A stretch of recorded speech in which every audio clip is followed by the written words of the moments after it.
My name is Sally, turning 30 this year. I work in a marketing company. My husband Keith is also my colleague. We got chose during the training program and got married 2 years ago. We like to do things at our own pace, so we respect each other's privacy and keep a good distance between us. We share the chores and finances completely. Keith has been living alone since he started working. I'm grateful that he can do more housework than I, who lived at home. There was nothing to complain about him, and we had a harmonious marriage. Except for one thing. Keith, Sally, welcome. Make yourself home. Thank you, Lisa.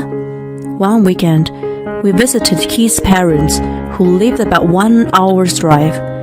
His mother, Lisa, always welcomed us cheerfully with a lot of home cooking.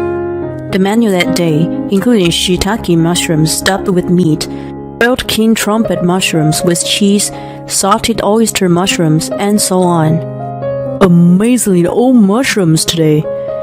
I got some delicious ones at the farmer's market, so I was excited. Lisa said happily to bewildered Keith, and I forced a smile. I had told her that I didn't like mushrooms. In other words, these dishes were her harassment toward me. It started on the first visit after our marriage.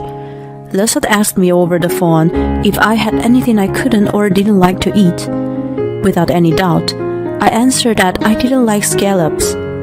I had no idea that she, who never ceased to smile and seemed to be good-natured, was planning to bully me.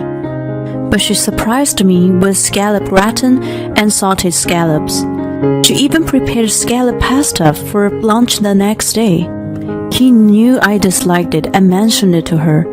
Mom, Sally doesn't like scallops. Oh no, I'm sorry, I didn't know that. She played dumb. I was annoyed, but decided that she must have forgotten, and I let it go. Right before the next visit, she called and asked me again if there was any food I don't like. I answered, childishly, that I did not like the bitter taste of green bell peppers and Brussels sprouts. Well, I was served a lot of blows during my stay. Then it hit me that she was intentionally doing it. She didn't like me. It hurt more than it angered me. Keith sensed it too when she served things I disliked with pinpoint accuracy twice in a row. He didn't say anything at the time, but he apologized to me in the car on the way home. He looked twice as small and sad. Did I do something to make her hate me? No, you didn't do anything wrong. I'm not sure. I've been taking her word and haven't been helping her with the cooking at all. Maybe I should offer to cook. No, I don't think so. Me either. He was very clear about this, and I agree with him wholeheartedly. That was because I wasn't so good at cooking.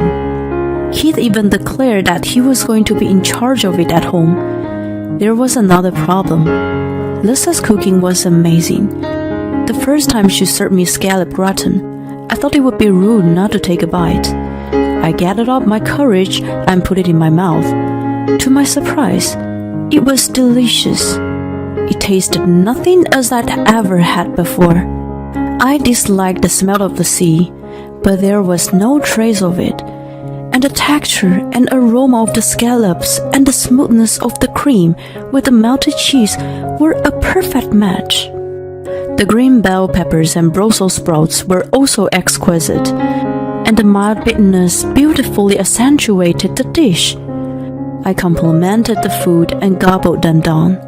Lisa's dumbfounded expression left such an impression on me. It was also the reason Keith couldn't get mad at her because I ate everything she served. I enjoyed the food that was supposed to be unsavory to me. It was my third visit. I devoured the mushroom dishes with gusto. Thanks to Lisa's harassment, my dislikes were decreasing. Since I was introduced to her cooking, I realized that the reason I've been picky was that I grew up in a family that didn't care much about the food. Oh, I had no idea mushrooms could taste that good. I've been missing out on so much in my life. I rubbed my stomach in satisfaction next to Keith, who slapped his forehead.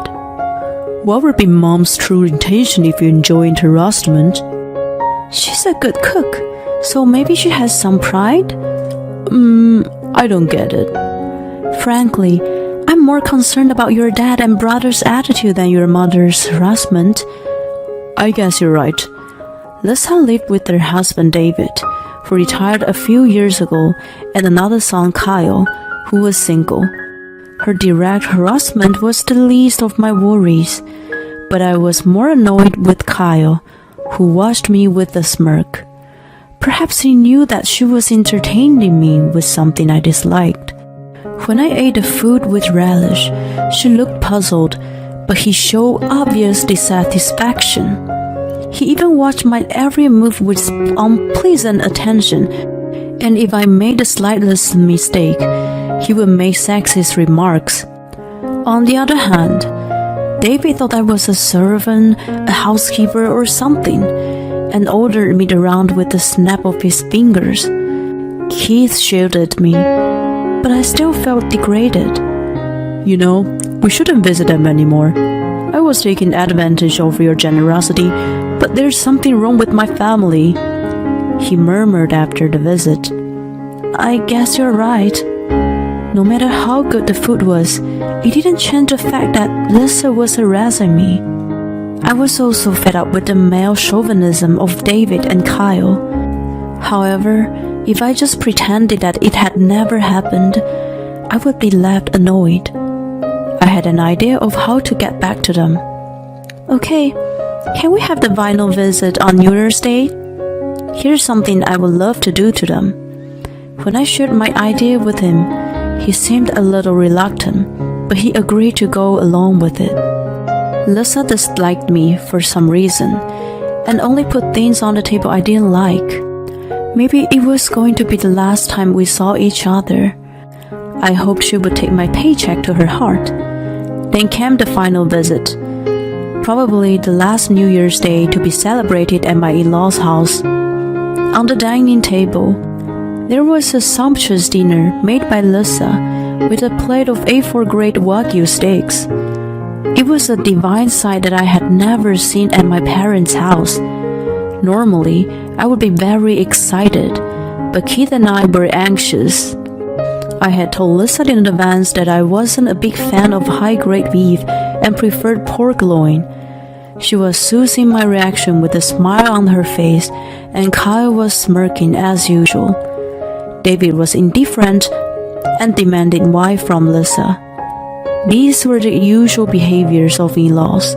It was a very awkward scene. I ate the salad first quietly, then I started on the steak. Then carefully prepared ingredients and tender meat were just heavenly. Your cooking's just perfect, Lisa. A compliment came from the bottom of my heart. Oh, thank you. Lisa had a confused look on her face. Almost speaking over her, Kyle opened his mouth with a nasty smile. By the way, why are we having such an extravagant dinner?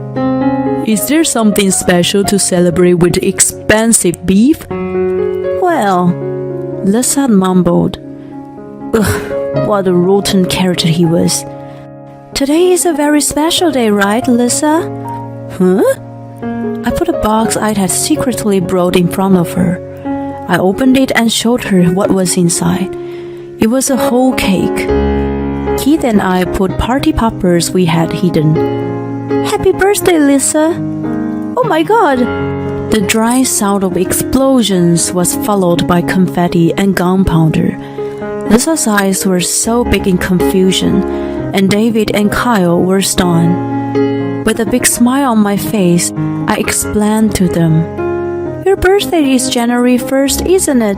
Keith told me. You like steak, but David and Kyle usually get the most and only give you leftovers. Well, she gave Keith and me a stunned look.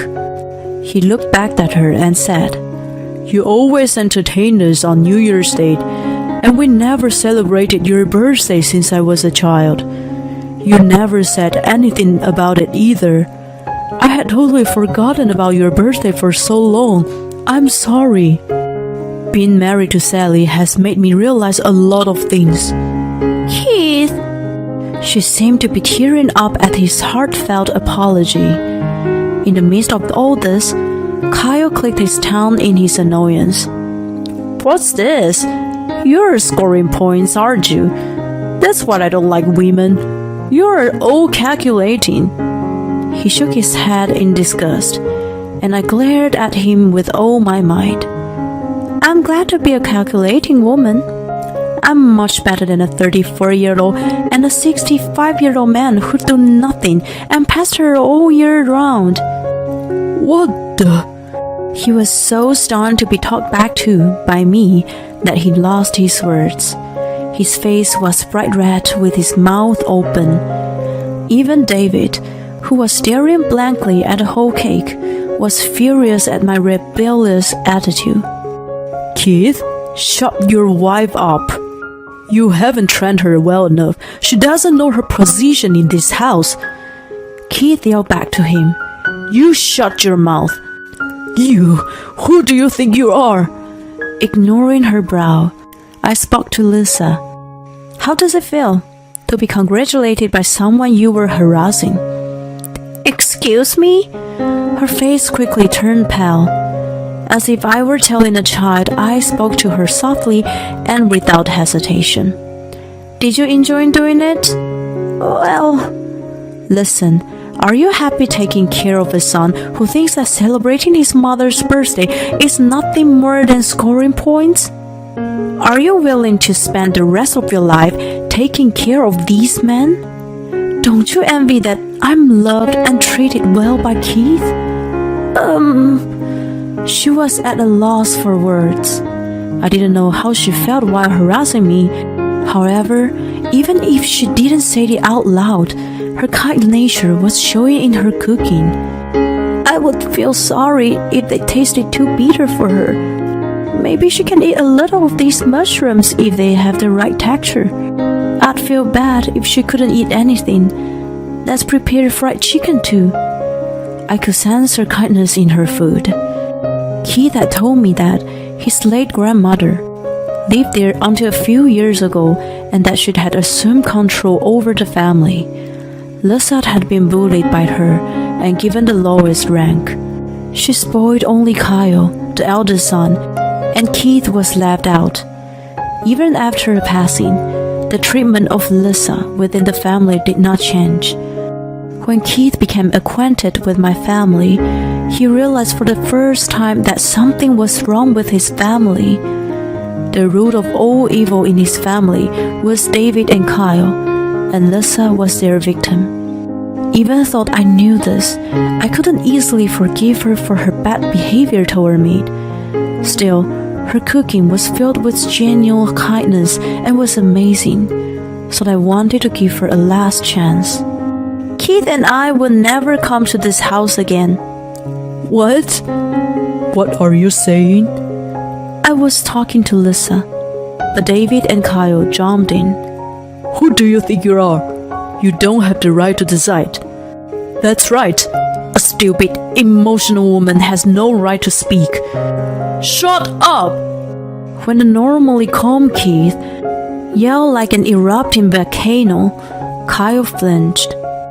Using him as a shield, I suggested to Lisa, if you want to see Keith and me, and your future grandchild, please think about what you should do. Please think about what you want to do with these selfish men. For yourself. For myself, she mumbled and looked to heaven. Don't take this black-hearted woman's word. Her goal is to break us apart. Kyle yelled at her, but she kept silent with her eyes fixed on the birthday cake. For the first time in decades, it was prepared for her. Keith and I left the house at that point. As we were getting into the car, David followed and cursed us, but we ignored him and drove away. There was nothing more I could do. It was up to Lisa. 3 months later, Lisa left her house and came to mine. She apologized to me on her knees at the doorstep. I rushed to stop her, but she repeatedly apologized with tears running down her cheeks. She was brainwashed by her late mother-in-law that a wife was supposed to serve her family and that women were lower than men. Even after her passing, Lisa had been living under the spell for a long time. When she saw Keith and I happily sharing housework, she looked at us with amazement and jealousy. It was Kyle who took advantage of her feelings and told her to discipline me by bullying. There was a role of a mother-in-law. After being bullied herself, she believed that it was a normal thing for a mother-in-law to do. She was well brought up and was not used to being nasty to people though. Serving what I disliked was the best she could do. However, I praised her cooking and happily gobbled everything. She felt miserable being mean to such a good daughter-in-law, but she still couldn't stop herself. After our last visit, she felt emotionally drained and shut herself up in her room, except for doing the bare minimum of housework. Kyle and David complained about her lazy cooking and apparently had a great time bitching about Keith and me. As she watched her disgraceful family and thought back on my last words to her, the spell gradually melted away. She did not want to waste the rest of her life for those who didn't treat her as a human being. I could feel her suffocating pain. I almost blurted out that she should have lived with us, but Keith gently stopped me. Instead, we found her an apartment a 15 minutes walk from our house. By the way, when she announced that she was leaving, David pleaded and yelled in panic. Kyle, on the other hand, coldly stated, "An old woman who has never worked can't survive on her own. There is no way that she and Sally would get along." David was dragged in by his arrogant attitude and kicked her out of the house in the end. It was true that probably no company would hire an almost 60-year-old with no experience. What I didn't know was that she had some unearned income from an apartment and a parking lot business that she inherited from her late father. As soon as she lived humbly, she had no worries about her finances. Of course, she had lived for her family all her life. Gambling or squandering money had never been in her mind. It was rather more concerning for Kyle, who had never paid a cent for his living expenses at home, and David, who had retired and had to live on his savings and pensions. They relied on her for both chores and finances, and never imagined what would happen when she was gone. At first, they lived a comfortable life by eating out, buying prepared meals, and using housekeeping services, but such a life could not last. 3 months later, David got a call from the bank that his account was overdrawn and finally realized there was no balance left. Moreover, due to the poor diet, Kyle had gained a lot of weight, and David was suffering from health issues due to excessive consumption of salt and alcohol. He used to be proud of his good health, so it was such a shock for him. They must have finally realized that it was old Lisa who kept a peaceful family life. 5 months after Lisa moved out, they grew impatient with her not showing any signs of coming home and ordered her to return. However, once she had awakened from her brainwashing and realized the comfort of living alone, she had no intention of going back to her old life. Instead, Keith visited them with a lawyer, and divorce proceedings were initiated. They resisted all around, but they didn't have the money to hire a lawyer. It took a long time, but Lisa was eventually set free. In need of a new housekeeper, Kyle desperately searched for a wife, but no right-minded woman would come near that filthy house. The two, unable to lower the standard of living, kept adding their debts and garbage. They eventually went bankrupt, and the house was sold after a while as a vacant lot. They lived in the small apartment while working day jobs. They were still thinking that if Lisa saw their devastation, she would feel responsible and apologize to them. They showed no love or appreciation to her, but only expected to receive her unconditional love. What fools they are! On New Year's Day, 4 years later, "Happy birthday, Nana." "Thank you." Lisa smiles happily as she receives a crayon sketch drawn by her soon-to-be 3-year-old grandson. "Here, Mom. It's a nice piece of meat. Eat it while it's still hot." "Oh, how wonderful." She watches Keith, who is in charge of the grill, with twinkles in her eyes. Now she and I have come to know each other so well that we even go on day trips together. Keith is learning to cook from her on his days off and steadily acquiring her skills. My son has been receiving all of her love and affection. I'm very satisfied to enjoying her delicious meals while seeing her peaceful face. Mother-in-law and daughter-in-law, man and woman, it doesn't matter who does the cooking. The heart appreciates and enjoys the food prepared with love. A dining table shared with those hearts at the center of the home is the happiest thing in the world. "Hey, where's my stuff?" My husband looked pale, thinking this can't be happening. "I see that you have a very unusual hobby of sending someone's belongings without permission, so I did the same. It's funny, isn't it? Hope you're happy." Worried that he would faint, my idiot sister-in-law grimaced at me. "I have suffered from these two more than enough. It's my turn now, so brace yourself. My name is Maya. I'm a 30-year-old secretary. I've been working hard all my life. I had a fateful encounter and married my husband Jason a year ago. He has 2 sisters who are 2 years older and 6 years younger, so he knew how to treat women. I fell for his loving and caring manner. However, there's one person who's been troubling me since the beginning of our marriage.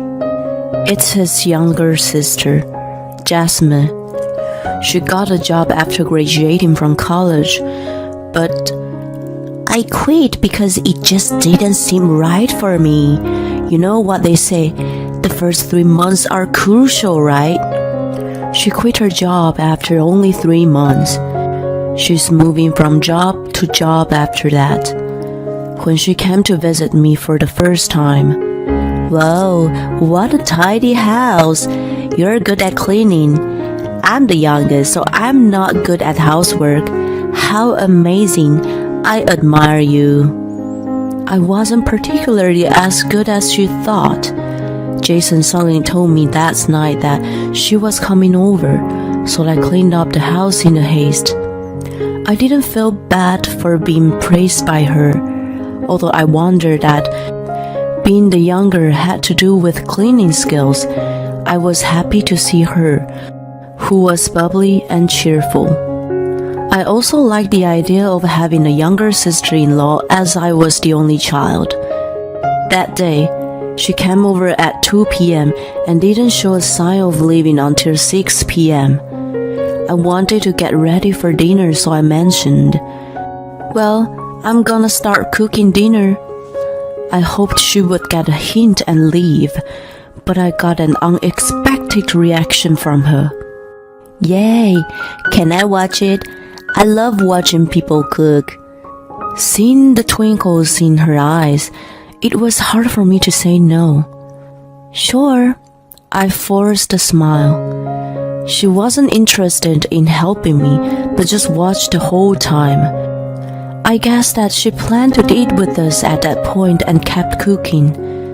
I've been living alone, and it's lonely to eat by myself. When I lived at home, I had my parents and siblings. It tasted better to eat with someone else. Jason overheard her comment. "Well then, come for dinner with us once in a while from now on. Your place is close to here. We were feeling lonely with just the 2 of us. Isn't that right, babe?" That's right." I wasn't really keen on it. Jasmine wasn't a bad girl, but we were still newlyweds and we both worked. I valued our private time having a meal together. I enjoyed eating what I prepared and talking about the day's events with each other. It seemed I was the only one who thought so. I was a little disappointed, but there was another reason why I could not refuse. My in-laws lived about an hour's drive. When we got married, my mother-in-law asked me, "My oldest is very independent and reliable, but the younger two grew up more carefree. Please take good care of Jason." I was so taken by her concerned tone of voice that I was obliged. I had not realized that my in-laws were pretty strange people at that point. I tried to think that having Jasmine over for dinner once in a while wasn't such a big deal. Contrary to my thought, she started to show her thick skin the next day. When I came home exhausted from working overtime, I was absolutely stunned by what I saw. "Oh, Maya, you're home at last. I'm starving. I can't wait to eat." Jason and Jasmine were lounging on the sofa. There were some leftover snacks on the table, and even some crumbs were littered on the floor. I wasn't OCD, but I was not happy to find that she came over without my permission and made a mess. On top of it, she asked me to hurry up and make her dinner as soon as I got home. I tugged on Jason's arm, who was laughing while watching TV. "Jason, honey, come here for a minute." "What the hell? It's just getting better," my idiot husband complained. "What's going on here? Why is she here again? Why is she making herself at home? Why?" He cut me off from asking one question after another. "Babe, wait, calm down. Why are you so upset? You said it was okay yesterday. She was lonely by herself, so she just came here to eat. Why does she need to come 2 days in a row? You say once in a while. Why are you making such a mess?" Jasmine heard what we were talking about. She apologetically said, "If it's bothering you, I'll go home. I'm sorry for making such a mess. I should have known better. I'll go home and have dinner alone. I felt sad because I had a lot of fun yesterday. Your food was better than Mom's, so She looked morose, and I impulsively said, "It's not that I'm bothered, but I didn't know you were coming today. Next time, please call me and let me know." Her face lit up immediately. "Okay, I'll let you know next time. I love you, Maya." She jumped up and hugged me tightly. She was petite and pretty, even seen from a woman's eyes. From a man's point of view, she would be the type of person he would want to protect. She also had a baby face and didn't look like she was 24. I wondered if this was the kind of girl who was good at being pampered.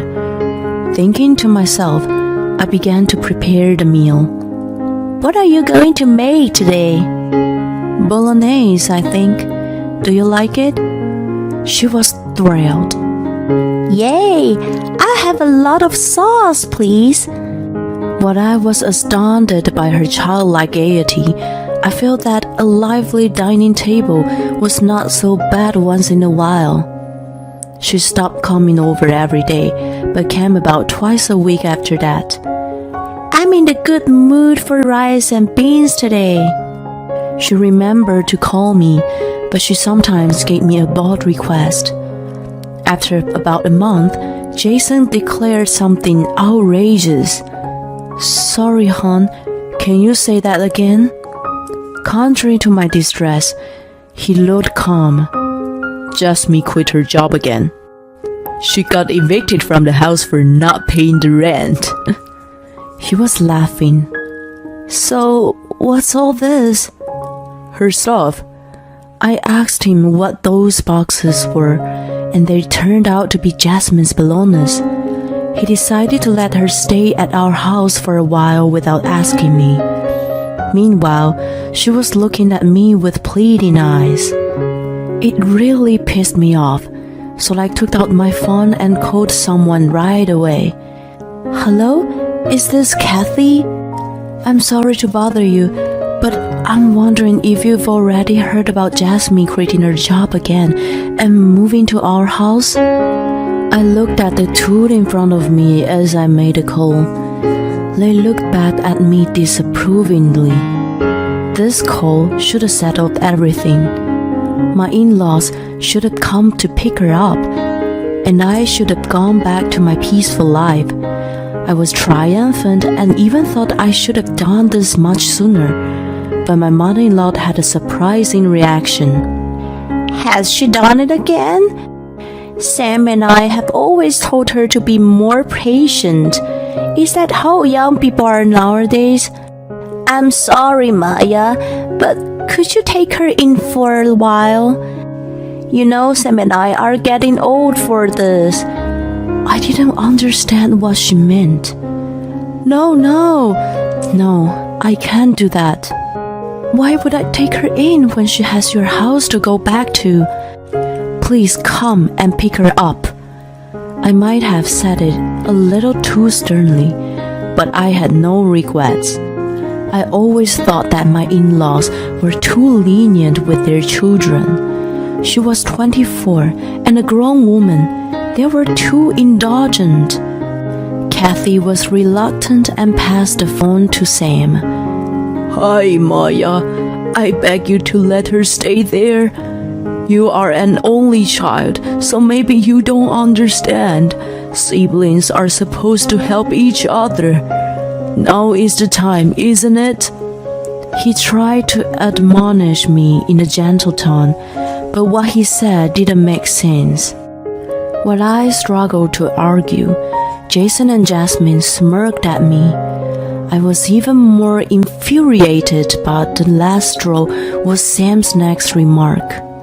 Jasmine is quite childish, sweet and adorable, you know. Think of it as an exercise in parenting. By the way, I'm disappointed that I haven't heard the good news from you yet. I realized that it was pointless to speak to my in-laws and hang up the phone. From the frustrated look on my face, Jasmine must have felt confident that her parents were on her side. Thank you for your help, Maya. I was annoyed that she was easily getting her way. But I have a condition. I can only let you stay for 2 weeks. You can't stay longer than that. We don't have money to support an extra person. If you haven't found a job and a new place by then, you're going back to your parents' house. Understood? Jason will be your guarantor for the apartment, of course. She gave me a look of reproach, but I had made a great compromise in my own way. I wondered if she wanted us to support her. Unbelievable. And honey, why do you always decide things on your own? If you keep doing that, I have my own plans. In a situation like this, Jason usually apologized to me right away, but that day was different. He must have wanted to show his dignity as an older brother to his sister.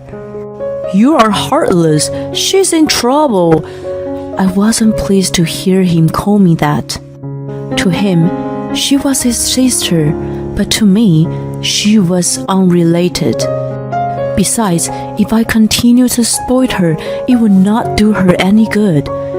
When the 2 weeks were approaching, she hadn't mentioned anything about finding a job or a new apartment. There were a lot of jobs out there if she looked for them. I'm looking, but it's not easy. She only made excuses. Things had remained awkward with Jason, and the mood at home was horrible. It seemed he was over-attached to Jasmine, and there were many days when they ate out together and came home late. When the promised 2 weeks were up, They pissed me off even more. I didn't feel well and took a leave from work that day. My friend had told me a terrible truth the day before. As I sat alone in my quiet room in the daze, I thought back on everything that had happened. What was my married life about? I even wished it had never happened. Jason and Jasmine came home together in the evening and showed no care for me. "Babe, I need to talk to you." I thought Jasmine had finally found a job, but he announced another insanity. "The reason you don't want her to stay here is mainly due to the living expenses, right?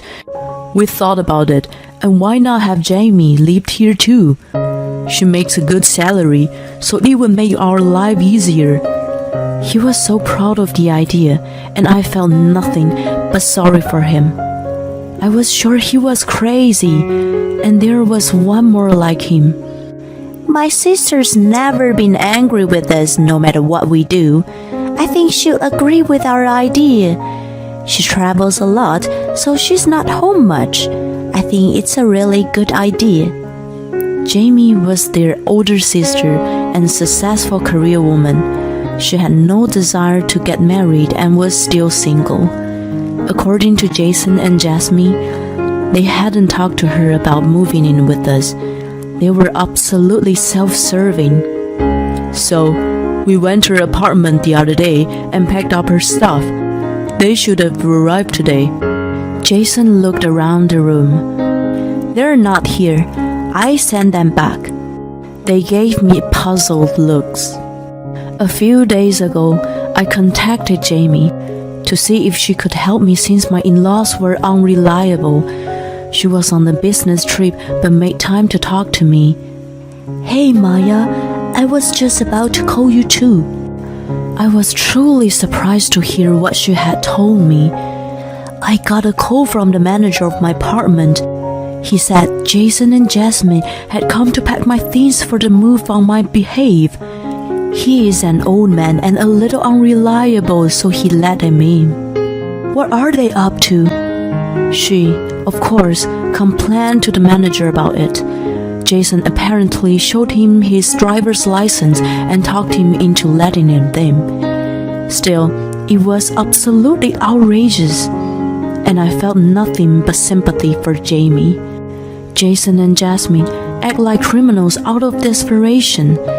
I explained to her about my situation and what her parents said. "I've put up with it because they are my family. But I've reached my limit. I have an idea."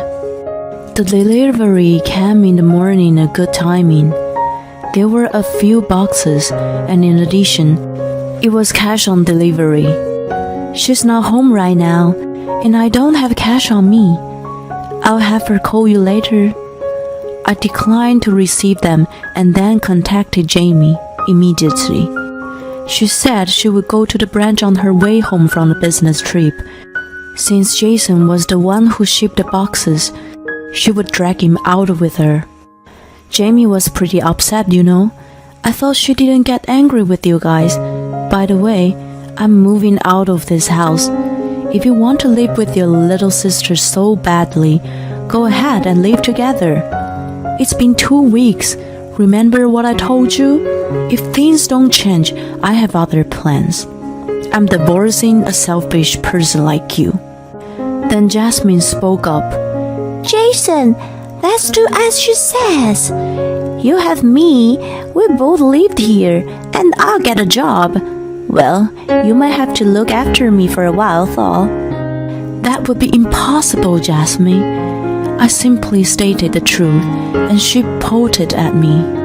I received a call from my friend for the first time in a while last night. She said a man in a suit recently appeared at a kids' playground near her office. That man usually sat on the swing alone while everyone else hastily walked by in their morning commute. People at her office were creeped out by him. What surprised her even more was that upon closer inspection, she recognized that the man was Jason. "You quit your job, right, Jason? I heard that you've been swinging in the park every day." Are you planning to join the Cirque du Soleil? Yeah, something like that. I didn't feel any affection for him, who laughed off the situation that wasn't even remotely funny. He had resigned from his job the month before finding my back. So, if you can't pay the rent, please get out of here immediately. Oh, and as a final act of kindness from me, your stuff is... I opened the door to our bedroom. Jason seemed to notice something strange. Hey, where's my stuff? His face turned pale. You seem to have a very unusual hobby of packing up other people's stuff without their permission, so I did the same to you. It's funny, isn't it? I hope you're happy. As he fell to his knees, Jasmine rushed to his side with a worried look and glared at me sharply. Were you guys planning to leave off of Jamie and me? You idiots! You told me that you had been working at your company for 2 years. Well, Jamie said you were actually jobless for a long time. I bet the reason you quit was just that you got tired of working. You, brother and sister, are just like each other. I must have hit the nail on the head, and he looked down, avoiding eye contact. At that moment, the doorbell rang. I had asked someone to come over. I invited the person into the apartment. How much trouble do you two have to cause Maya? You guys are beyond redemption. Jamie stood with her arms on her hip, her legs apart, and glared at the two siblings. They were taken aback by her fury that they had never seen before and were frightened by her. Criticism is proof of care, you know. Do you know what? I don't get angry with you guys. I've stopped expecting anything from you morons. But not this time. You troubled Maya. You better brace yourselves. She took them back to their parents' house by force. 1 month later, Jason and I had filed for a divorce, and I was having a coffee with someone. So, Jamie, what happened to those two after that? Waking up at 4 every morning to do physical labor. She laughed and explained more. After moving back to their parents' house, Jason complained to his parents as expected. Take it easy on your brother, Jamie. You're being too harsh. I'm sure he can find a job again. You're his older sister, so you should help him until then. Her mother was still talking nonsense. Jamie shrugged her off and mentioned some magic words. Then she abruptly changed her attitude. Jason, Jasmine, listen to your big sister. Her mother scolded them in a panic. She couldn't stop giggling, so I asked, What? What did you say? I just told her I was going to stop spending money. You know, my parents had been nagging me to keep that money ever since I started working. They even showed up at my office once. Thanks to them, I've been living in a dingy apartment. I could see that they wouldn't have hesitated to do such a thing. In the end, Jason and Jasmine were sent to a relative who was a farmer in the countryside. Now they get up at 4 a.m. every morning to help with the farming. There is no entertainment or anything around, and they've already tried to escape several times. Of course, they've been caught and brought back each time. When my uncle was told about the trouble they caused, he was very motivated to correct their rotten behavior. Well, I don't think people change that easily. By the way, you're leaving for Hong Kong next week, right? She's been transferred to the Far East and won't be returning the States for a while. She's determined not to send any money to her parents from now on. When she told them about it, they called her heartless and selfish. I thought they were despicable for taking a lot of money from her for a long time. After losing her financial help, they will probably have to live on a shoestring from now on. I had given up on life, but this was a good opportunity to break it off. Thank you, Maya, and I'm really sorry about my stupid brother. I hope you meet a truly nice guy someday and be happy. She left with a big smile on her face. Since then, I have moved and welcomed a new family member. She is a Chihuahua, and I named her Coco. She is very independent like a cat and has a snobby attitude, but that's what makes her so cute. Coco, let's go for a walk. The morning air always feels good. While on the walk I meet people, and I'm thankful for the new encounters. A lot has happened, but I'm going to forget the past and enjoy my new life.